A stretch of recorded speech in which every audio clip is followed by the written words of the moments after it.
Shalom Bapak Ibu. Shalom. Puji nama Tuhan. Haleluya. Nampaknya orang-orang baru banyak ya. Terlebih dahulu saya memperkenalkan diri. Nama saya Nathanael Parlagita Cimatupang. Saya bekerja di kantor Kementerian Agama sebagai penjuru agama. Penjuru agama masuk ke lapas, ke rumah sakit, ke sekolah-sekolah, menaburkan kebenaran firman Tuhan, memberi kekuatan, penghiburan bagi setiap orang yang dijumpainya. Amin. Amin. Ya, pada saat ini saya bersyukur bisa hadir di hadapan saudara menaburkan kebenaran firman Tuhan. Jadi tidak panjang lebar, kita buka Alkitab kita Bapak Ibu. Terambil dari kitab Markus 2 ayat 17.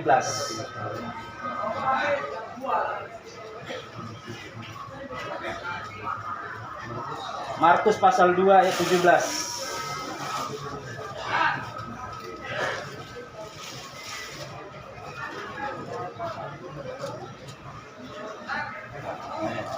Sudah dapat semua? Coba dibuka dulu lagi. Markus pasal 2 ayat 17.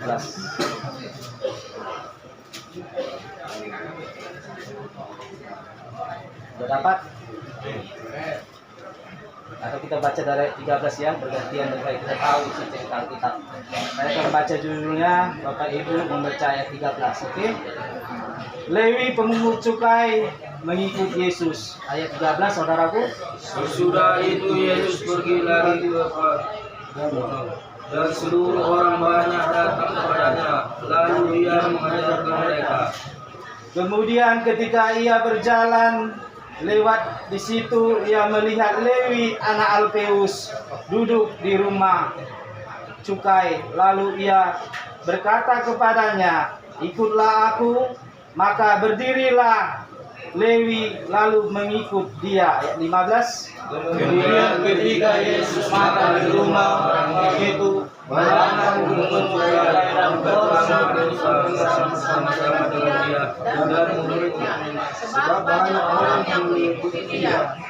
Pada waktu ahli-ahli Taurat dari golongan Farisi melihat bahwa ia makan dengan pemungut cukai dan orang berdosa itu, berkatalah mereka kepada murid-muridnya, "Mengapa ia makan bersama-sama dengan pemungut cukai dan orang berdosa?" Ayat 17 sama-sama. 1, 2, 3.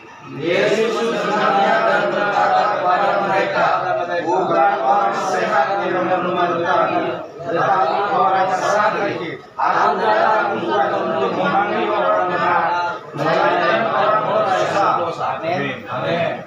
Sini ada orang yang benar? Atau saya sendiri orang yang benar? Tidak. Manusia dalam dunia ini tidak ada sekalipun yang tidak berdosa. Jadi benar dia datang untuk orang berdosa. Amin. Amin. Dia datang bukan untuk kepada orang sehat, tetapi orang yang sakit. Tabib adalah dokter. Tabib bukan untuk datang kepada orang sehat, tetapi adalah orang sakit. Begitu juga Tuhan Yesus mau datang duduk bersama-sama orang berdosa. Jadi dokter anak Farisi, wah sama kalau dia Tuhan, kalau dia orang kudus, kenapa dia duduk bersama-sama orang berdosa?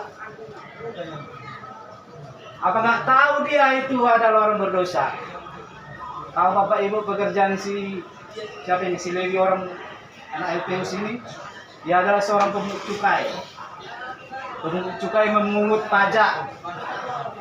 pajak untuk kerajaan Romawi.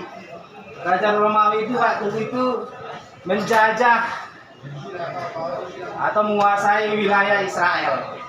Sangat dibenci, ya. Ibarat siapa ini? Ini sama dengan Matius ini, Matius pemungut cukai. Ibarat si Matius ini seperti pekerjaan perempuan sundal, pelacur, ya, sangat hina. Tetapi kenapa Yesus datang duduk bersama-sama dia? Karena dia ingin menyelamatkan si Matius dan seluruh keluarganya diberkati Tuhan. Amin. Amin.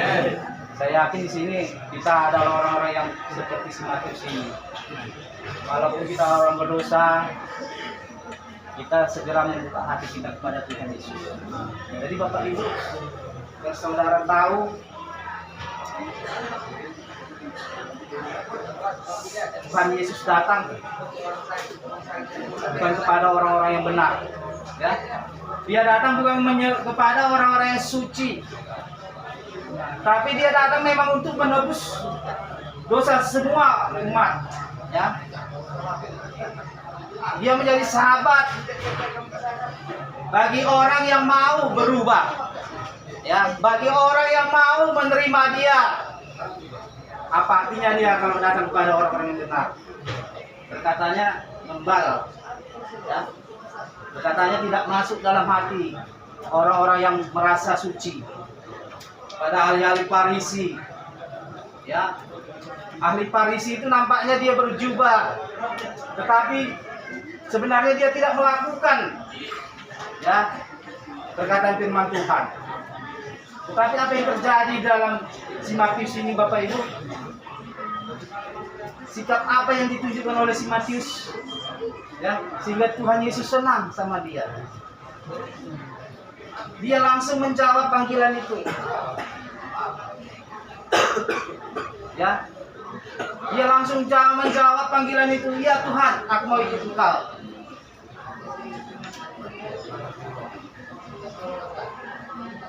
Dia mau meninggalkan profesinya sebagai pemungut cukai. Bukti perubahan yang luar biasa. Aku tinggalkan Tuhan, ya. Aku kembalikan rampasan yang sudah saya terima 2 kali lipat. Itulah perubahan. Kemudian dia menunjukkan bahwa Yesus itu lebih berharga dari segala harta di dunia. Ya, dia sangat senang menyambut. Datang dia, hai Tuhan, datang ke rumahku dulu Tuhan. Berkati rumah tanggaku Tuhan, berkati keluargaku Tuhan. Engkau Allah yang dahsyat. Doamu itu yang paling utama bagi keluargaku Tuhan. Makanya dia senang menjamu. Yang di depan ada betul-betul saksang, dari panggang, dari kecap, ada itu sudah dibayar. Ya, itu tandanya dia lasrohanya. Ya, sukacita dia menyambut Bapak Ibu. Itu yang harus kita lihat dari si pungut cukai ini, bahwa Yesus lebih berharga daripada segala harta di dunia. Amin. Amin. Ya, itu yang harus buka mata hati kita, buka mata rohani kita bahwa Yesus yang paling berharga.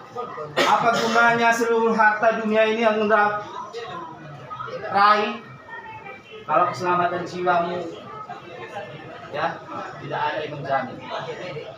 Itu harus kita pegang Bapak Ibu. Harta dunia ini, kesenangan di dalam dunia ini hanya sementara.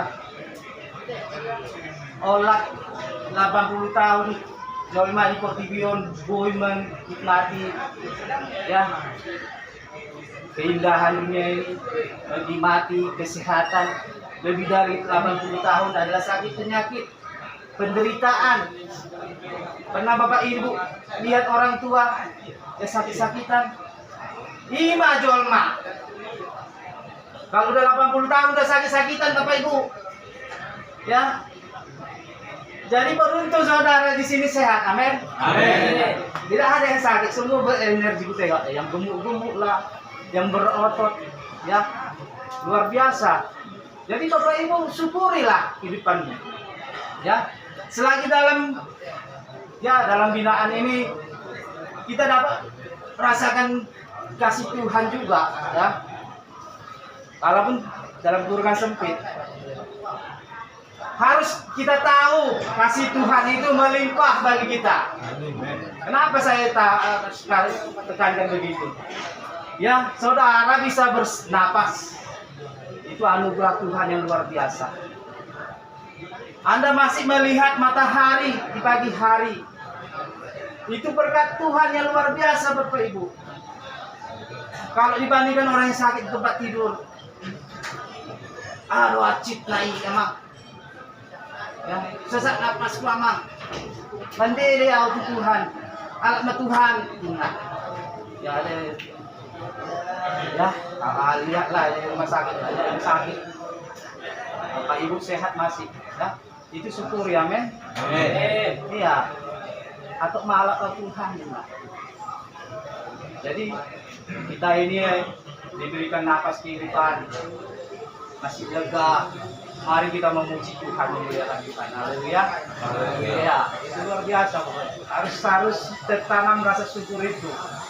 Biarlah Tuhan, aku di sini mempunyai kesempatan memujimu, merasakan hadiratmu, merasakan pertolongan Tuhan yang luar biasa, mujizat Tuhan setiap hari. Walaupun ekonomi juga ada, walaupun keluarga tidak memperhatikan, aku masih hidup saat ini. Bisa Bapak Ibu seperti itu? Ya, harus seperti itu ya. Waktu kita terbatas dalam dunia ini, makanya pujilah Tuhan, sembah Dia, kenallah Dia lebih dalam, ya, supaya kita berarti di hadapan Tuhan. Walaupun tidak ada yang bisa kita beri sama Tuhan, nanti suatu saat kita keluar bisa kita lakukan yang terbaik bagi Tuhan. Amin. Inilah sikap Hakius, si orang berdosa ini yang perlu kita contoh. Buka hatimu lebar-lebar, buka kepribadianmu lebar-lebar pada Tuhan, menerima Dia. Ya, lah Tuhan, janganlah sok malah sama-sama namun tanggul waktu. Ya, napa busuk-busuk doa kalian pertiduan. Dan jangan seperti itu menganggap kita, amin. Selagi kita masih hidup, selagi kita masih bernapas, muliakan Tuhan. Ya, ya mungkin juga di sini dari kecil nggak pernah sekolah minggu, nggak pernah mendengarkan firman Tuhan. Ya saat inilah kita harus belajar bahwa Yesus itu ada senantiasa bagi orang berdosa. Ya, contohlah. Jadi apa tujuan Yesus memanggil orang berdosa untuk Bapak Ibu? Tujuan Yesus memanggil orang berdosa supaya bisa berubah. Ya, amin. Ya, kita lihat lagi, kita pelajari dulu. Pas yang di belakang lainnya, supaya orang yang tersebut dan dikatakan nyaris tidak bisa diselamatkan, ya, hampir tergeletak, Tuhan mau menyelamatkannya, amin. Amin. Iya. Menurut orang dunia tak mungkin lagi orang ini bisa merubah, tetapi kuasa Tuhan bisa sanggup mengubahnya. Jadi Bapak Ibu, itulah tujuan Yesus datang menyelamatkan orang berdosa. Ya.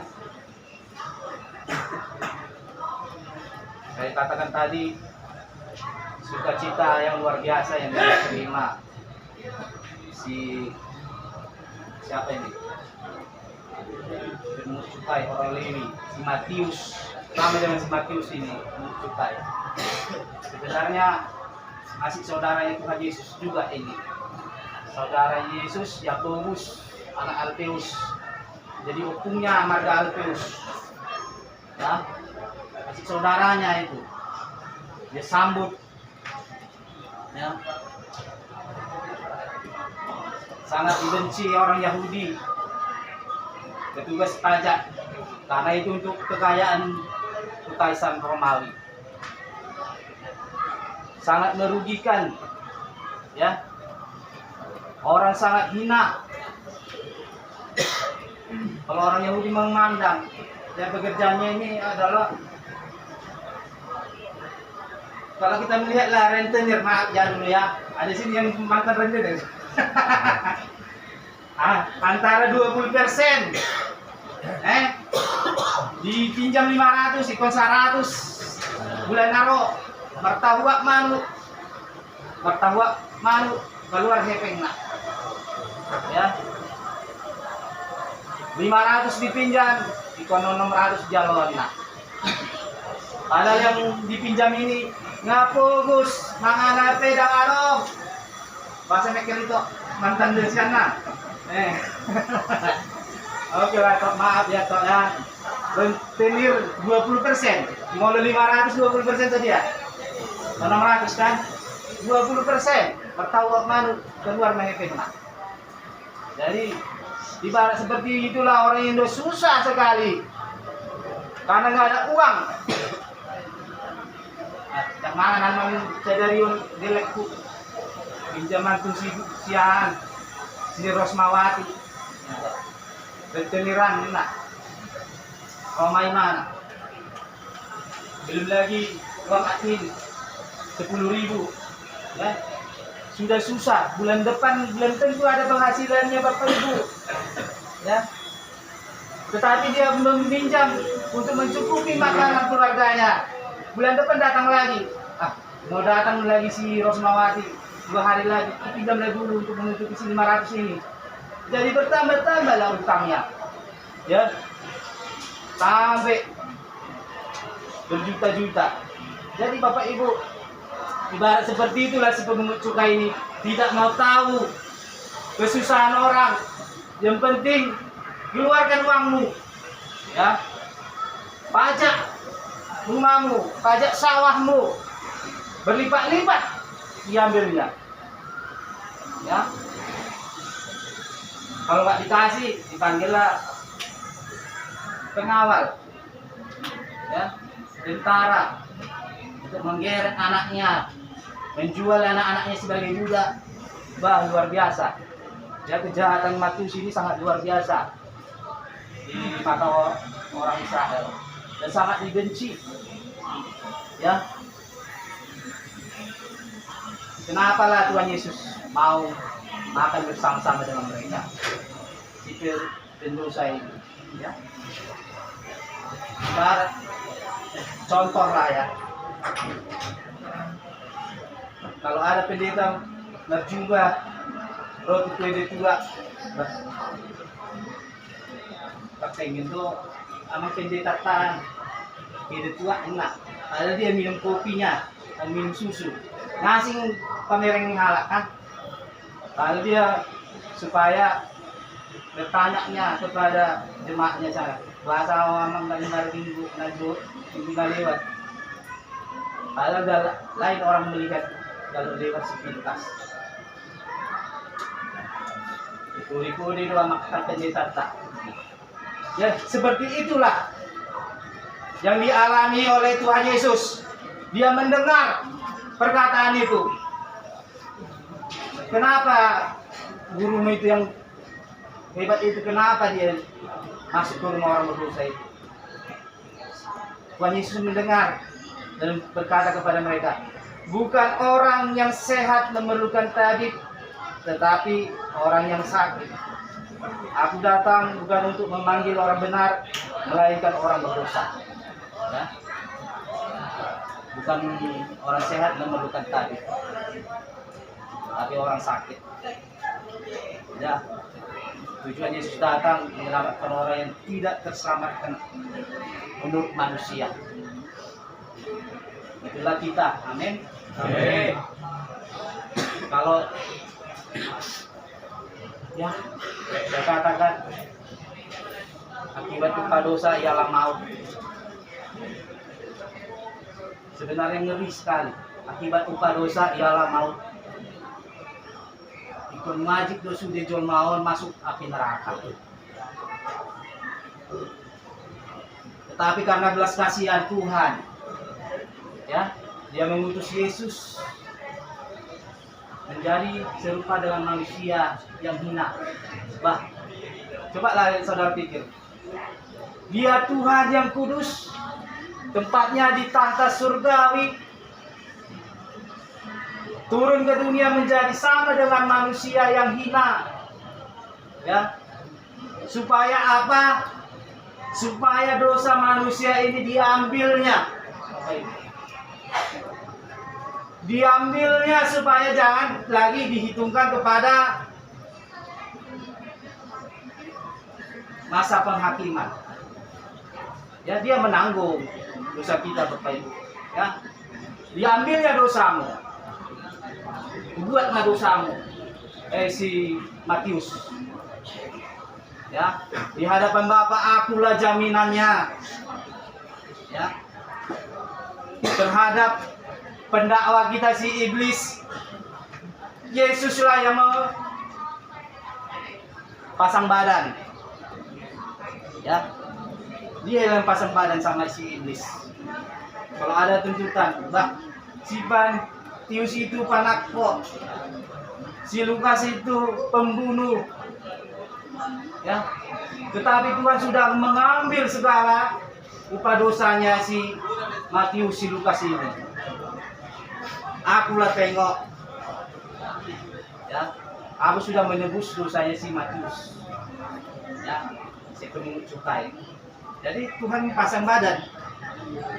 Jadi Bapak Ibu, itulah makanya Tuhan Yesus sangat berharga bagi kita. Ya.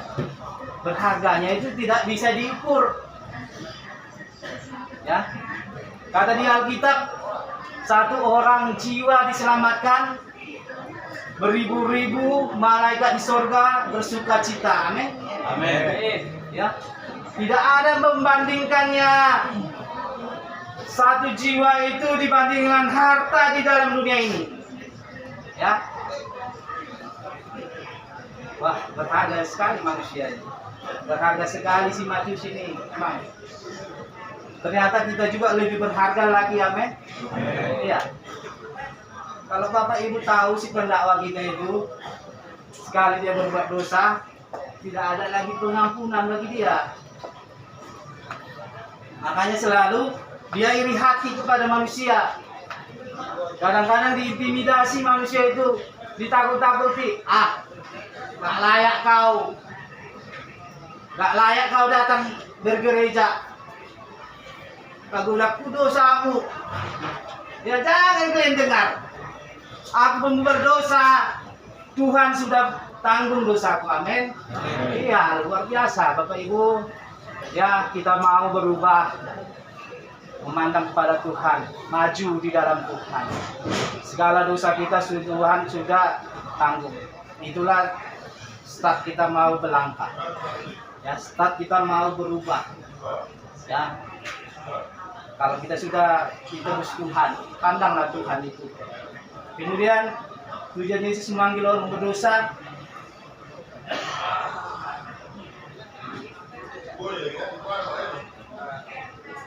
Supaya perkara yang besar dia boleh tunjukkan ada pribadi yang diselamatkan itu. Ya. Kepada kita dia mau melakukan perkara yang besar. Ya, jadi Bapak Ibu, kalau kita tidak siap, ya,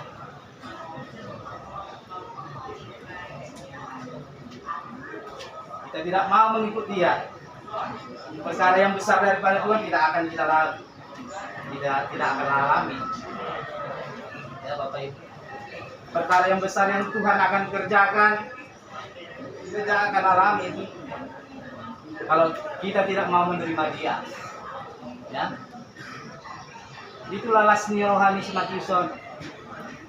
Ya, keluargaku semuanya Tuhan tebus. Damai sejahtera di tengah-tengah keluarga Tuhan turunkan. Perkara yang besar terjadi di Matius ini.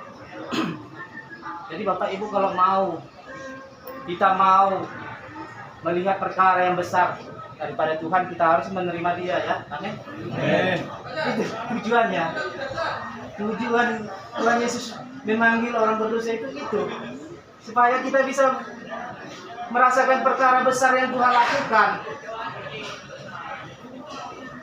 Jadi kalau kita tidak mau mengikuti dia, misalnya, Togap, mari ikut aku, tinggalkan urusan duniawimu, ya, nanti dulu lah Tuhan,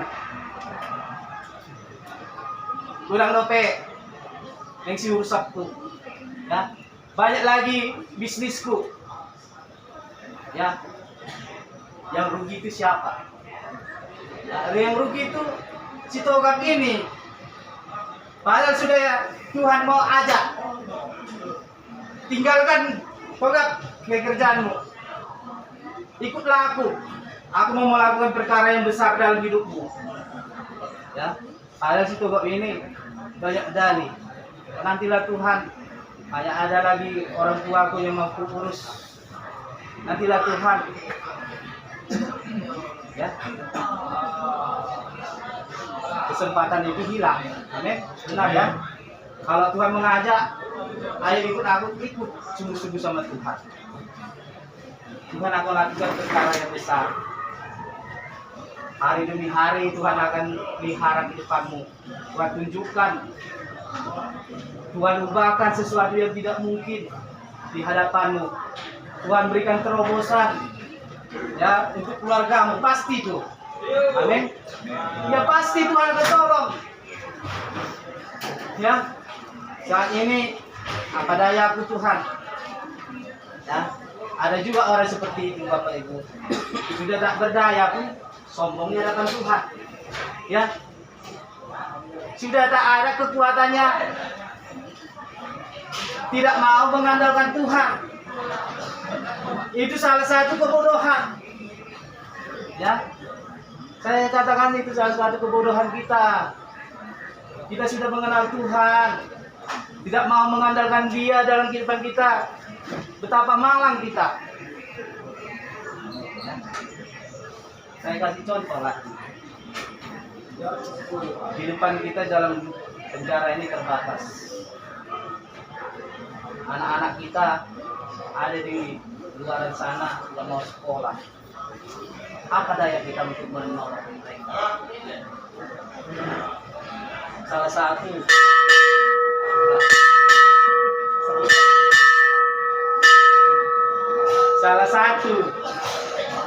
ya yang saya mau kasih tahu yang harus kita lakukan adalah berdoa kepada Tuhan. Amin. Yakin kuasa Tuhan, Bapak Ibu? Yakin. Yakin Tuhan bisa tolong dari sini sampai ke sana? Amin. Haleluya. Ya, Tuhan akan menolong. Hanya doa yang bisa kita lakukan. Tuhan, tolong anakku di sana. Tuhan, tolong istriku di luar. Cukupkan kebutuhan mereka, Tuhan. Hanya itu yang bisa kita lakukan. Ya, jangan gunakan pikiranmu, jangan gunakan kekuatanmu. Padahal engkau sudah tidak berdaya lagi. Andalkanlah Tuhan Yesus yang menjangkau, ya, yang bisa menolong kehidupanmu. Ya, pasti Bapak Ibu, pertolongan itu akan Tuhan berikan. Ya, perkara yang besar akan Tuhan sediakan. Itu poin yang kedua. Tujuan Tuhan Yesus memanggil orang berdosa bahwa Tuhan akan melakukan perkara yang besar terhadap. Ya, Tuhan akan melakukan perkara yang besar pada dirimu, pada diriku. Ya, pada semua orang yang mau menerima Dia, pada semua orang yang menerima panggilannya. Bah, jelas Tuhan memanggil lo. Matius, ikut aku, oleh Tuhan. Tolong, ya. Para hari sudah dijatuhkan. Jadi ke poin ketiga, tujuan apa Tuhan Yesus memanggil orang berdosa?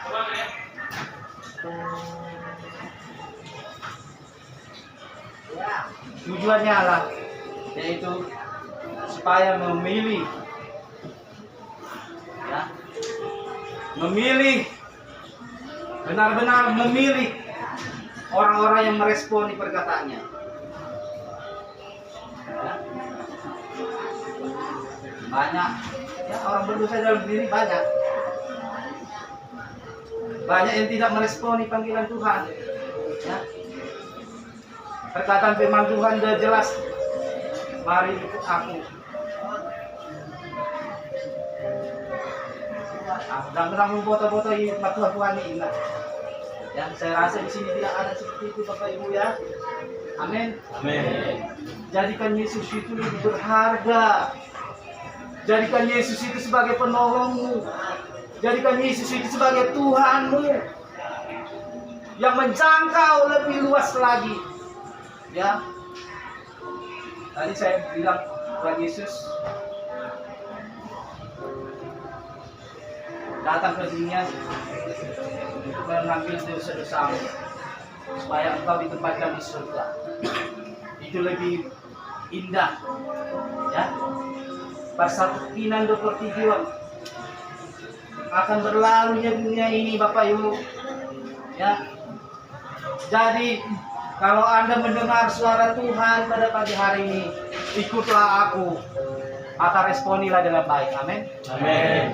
Ya, itulah tujuan Tuhan memanggil, ya, supaya kita meresponi panggilan Tuhan itu dengan baik dan benar. Jadi kalau kita tidak meresponi, pastilah kita menjadi orang-orang yang tersingkir di hadapannya. Kalau orang-orang yang tersingkir di hadapan Tuhan, tidak satu hari pun orang itu bisa tetap bertahan hidup, ya. Damai sejahtera itu jauh daripadanya. Pertolongan Tuhan itu jauh daripada orang-orang yang tersingkir dari hadapan Tuhan. Jadi Bapak Ibu, responilah panggilan Tuhan dalam dirimu. Itulah tujuan Tuhan memanggil kita.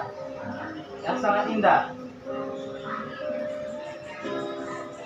Tidak semua orang yang terpanggil itu terpilih, ya.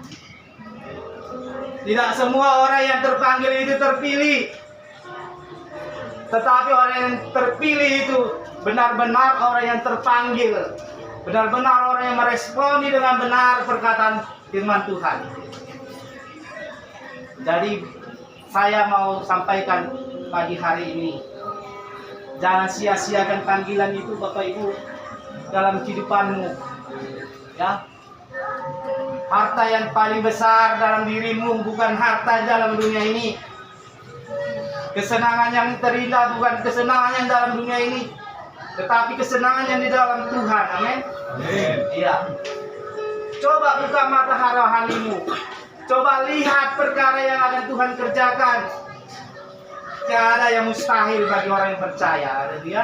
Haleluya. Tidak ada yang mustahil bagi orang percaya.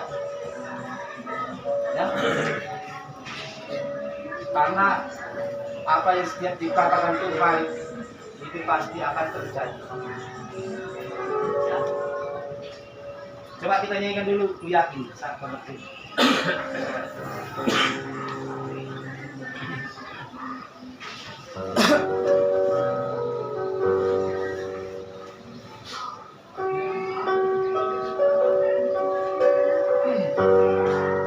Mari kita nyanyikannya, Bapak Ibu.